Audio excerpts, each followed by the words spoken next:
বাংলাদেশ জামাত ইসলামীর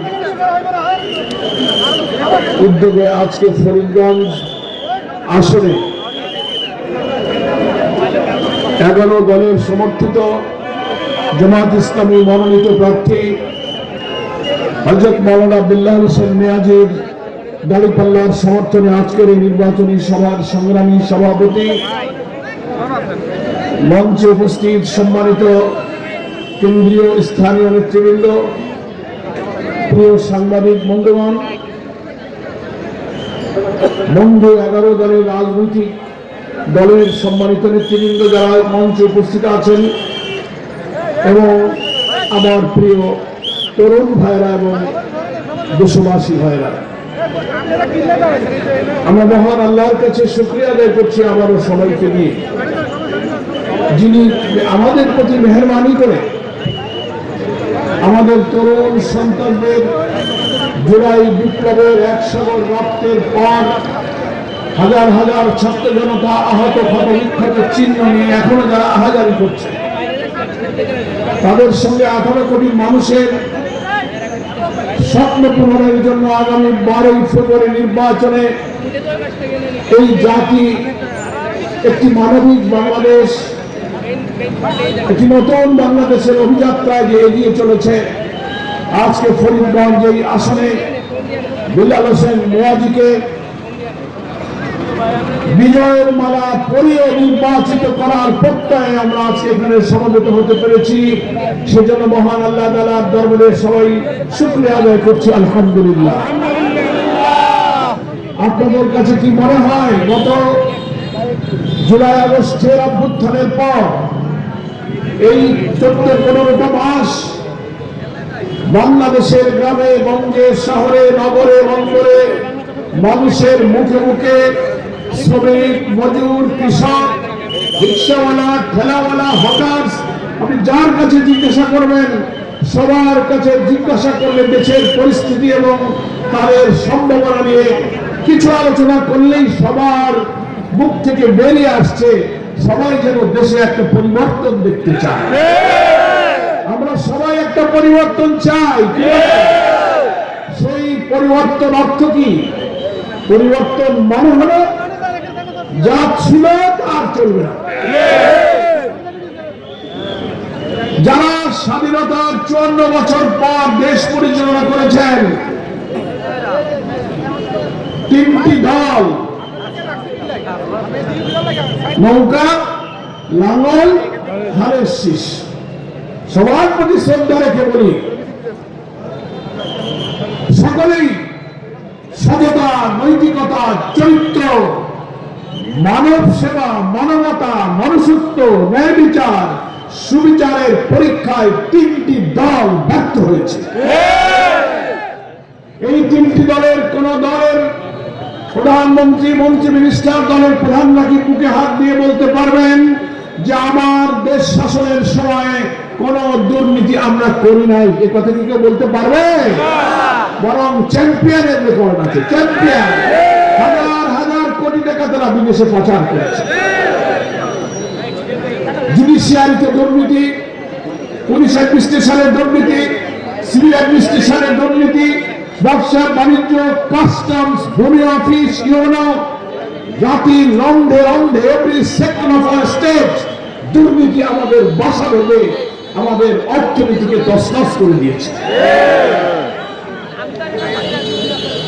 আমাদের অনেক পরে স্বাধীন হওয়া মালয়েশিয়া, সিঙ্গাপুর আর অনেক উন্নত দেশের যারা দেশ বিদেশ ঘুরেছেন তারা বলে তোমাদের দেশটা এত সুন্দর, সুজলা সুফলা, শস্য শ্যামলা, মৌসুমী বায়ুর চমৎকার এই দেশ, তোমাদের দেশ থেকে যদি তোমরা অর্থনীতিতে রাষ্ট্র শাসনের দুর্নীতিটা যদি তোমরা বাদ দিতে পারতে, তোমরা পৃথিবীর একটা উন্নত দেশে পরিণত হতে পারতে। এটা আমাদের দুর্ভাগ্য।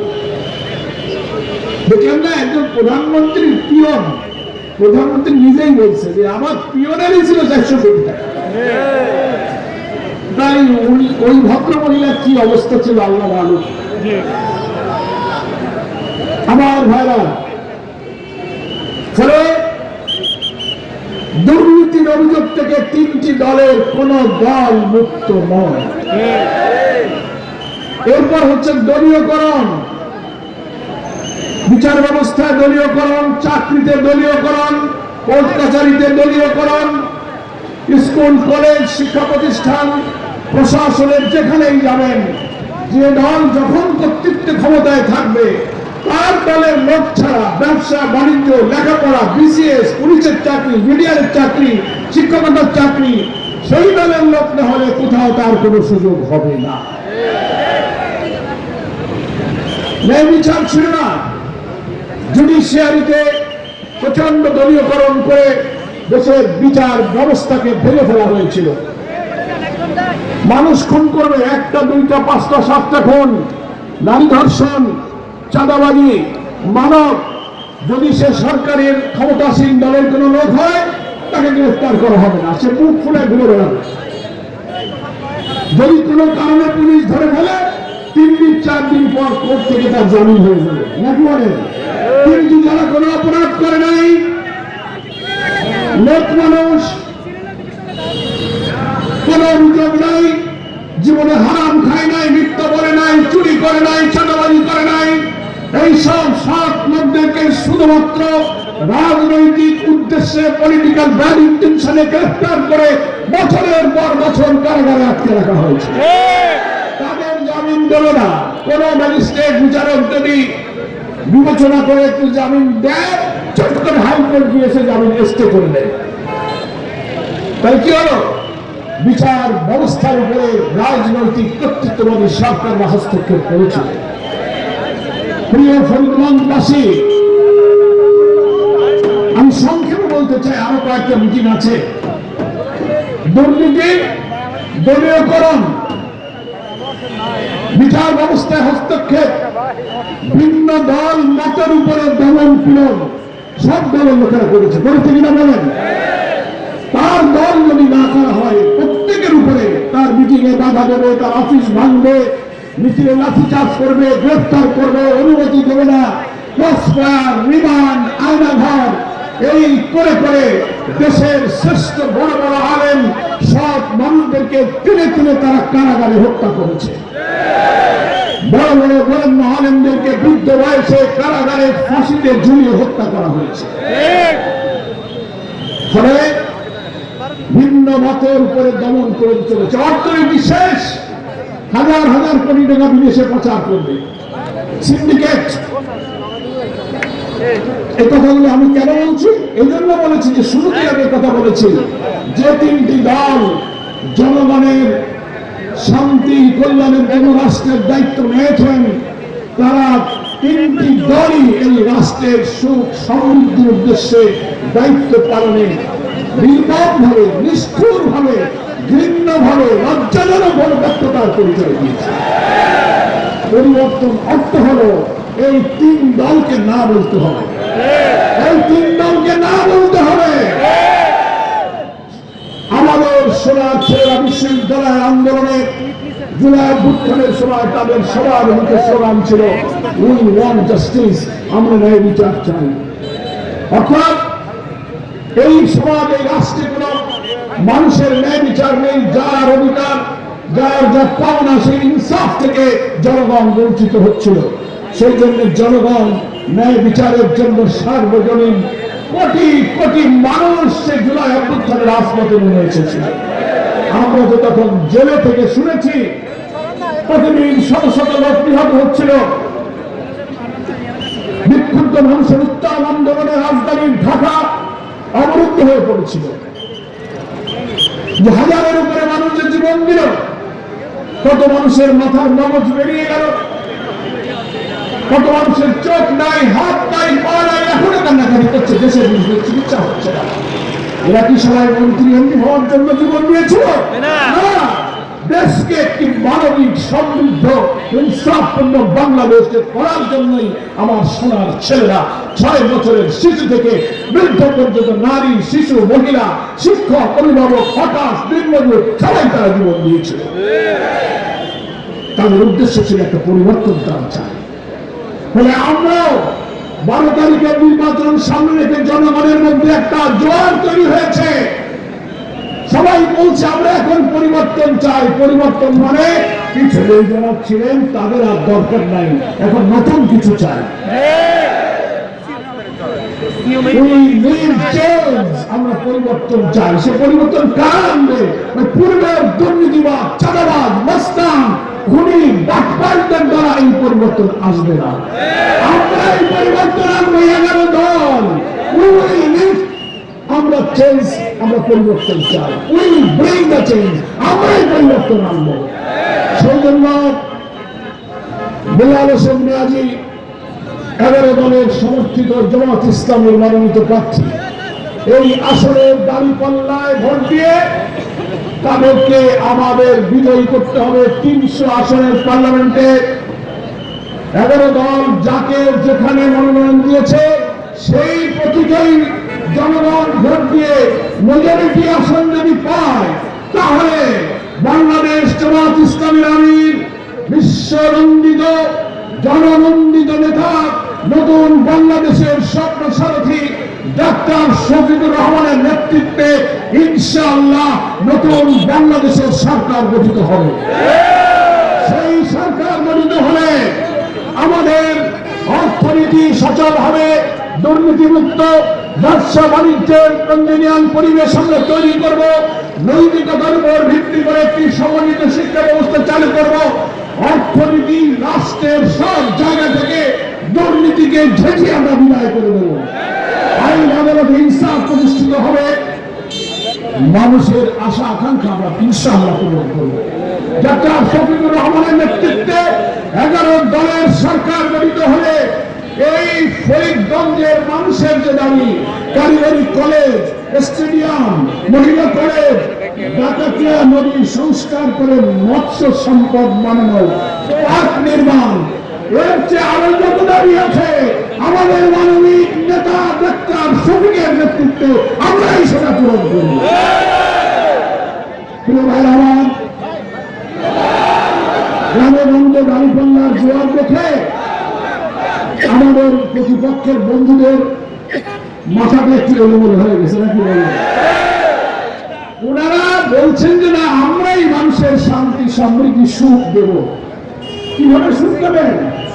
5ই আগস্টের পরিবর্তনের পরে তখন তো আওয়ামী লীগ ছিল না, কারা ছিল? আপনারা আর আমরাই ছিলাম। দোকানপাটে, বই স্ট্যান্ডে, বাস স্ট্যান্ডে, বালু খামারে একটা দোকানের বাদামের কাছ থেকে আপনারা চাঁদা তুলেছেন। হিন্দুদের বাড়িতে বাড়িতে গিয়ে ভয় দিয়েছেন, তাদের জমি দখল, ঘর দখল করেছেন। আপনারা চাঁদা না পেয়ে পাথর দিয়ে মানুষকে হত্যা করেছেন। পাথর দিয়ে মানুষ হত্যার দৃশ্য যারা দেখেছিলেন অনলাইনে 2006 সালের 28 অক্টোবর পল্টন হত্যাকাণ্ডে রবি বৈঠা দিয়ে পিছিয়ে পিছিয়ে নিহত দেহের উপরে নাচানাচি দৃশ্য, আর সেদিন শেরপুরের শ্রীমন্তী উপজেলার জামাত ইসলামের নেতা কোরআনের হাফেজ রেজাউল করিমকে পিটিয়ে পিটিয়ে কুপিয়ে হত্যা করে তার উপরে নাচানাচির দৃশ্য একই ফ্যাসিস্টের হত্যার সাথে মিল আছে।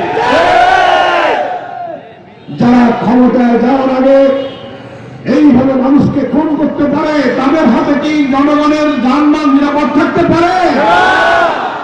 আমাদের মহিলা কর্মীদের নির্বাচনী গণসংযোগ সভা সমাবেশে বিএনপির বন্ধুরা যে ন্যাক্কারজনকভাবে হামলা করছেন, আচরণ করছেন, অপদস্থ করছেন, আপনারা সোশ্যাল মিডিয়াতে দেখছেন।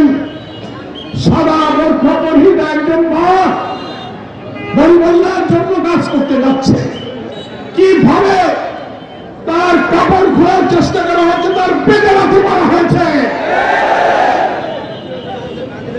আমরা আমাদের মাদেরকে আমাদের জীবনের চেয়ে ভালোবাসি। সেই মার কাপড় যারা খুলে দিতে চাও, ক্ষমতায় গেলে তোমরা গোটা জাতির কাপড় খুলে দেবে। জনগণ ক্ষমতায় যাওয়ার আগে যারা মানুষ খুন করে, চাঁদাবাজি করে, হিন্দুদের বাড়িঘরে হুমকি দেয়, তাদের কাছে ওই দেশের জনগণের জান মাল নিরাপদ নয়। আমরা দাঁড়িপাল্লায় ভোট দিয়ে 3 বার যারা রাষ্ট্র চালনে ব্যর্থ হয়েছে তাদেরকে আমরা না বলবো। তোমরা ধৈর্য ধরো। মানবিক বাংলাদেশের নেতা ডক্টর শহীদুর রহমানের নেতৃত্বে এই জাতির কল্যাণের রাষ্ট্র গঠনের সুযোগ তোমরা দাও, তোমরাও সেই সুফল সেই কল্যাণ ভোগ করবে।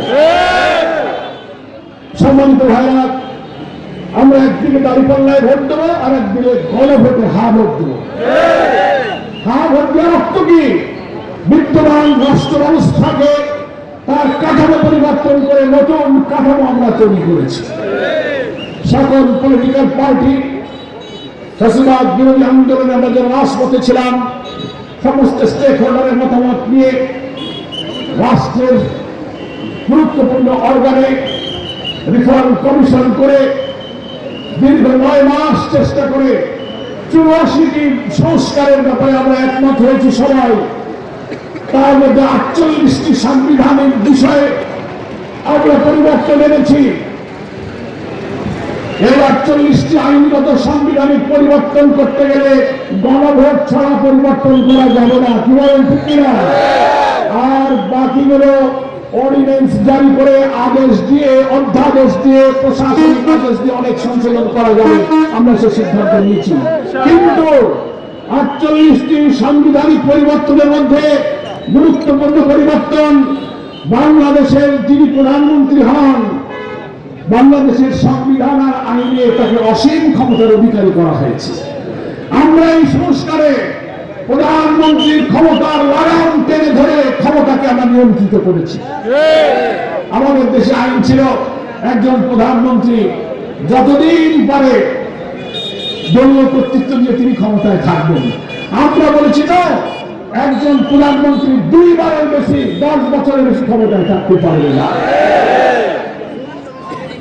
আমাদের দেশের সংবিধানের পার্লামেন্টারি সিস্টেমের ডেমোক্রেসিতে নিয়ম, যিনি প্রধানমন্ত্রী হন তার 3টি ক্ষমতা থাকে।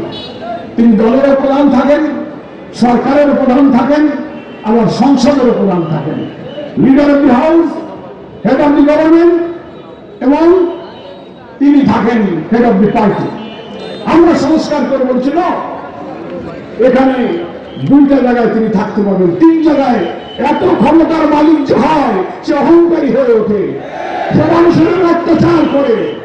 যিনি প্রধানমন্ত্রী হবেন তিনি দলের প্রধান থাকতে পারবেন না। কি আইনটা ভালো না? এটা আমরা করেছি। বাংলাদেশের সংবিধানে এমন নিয়ম করা ছিল,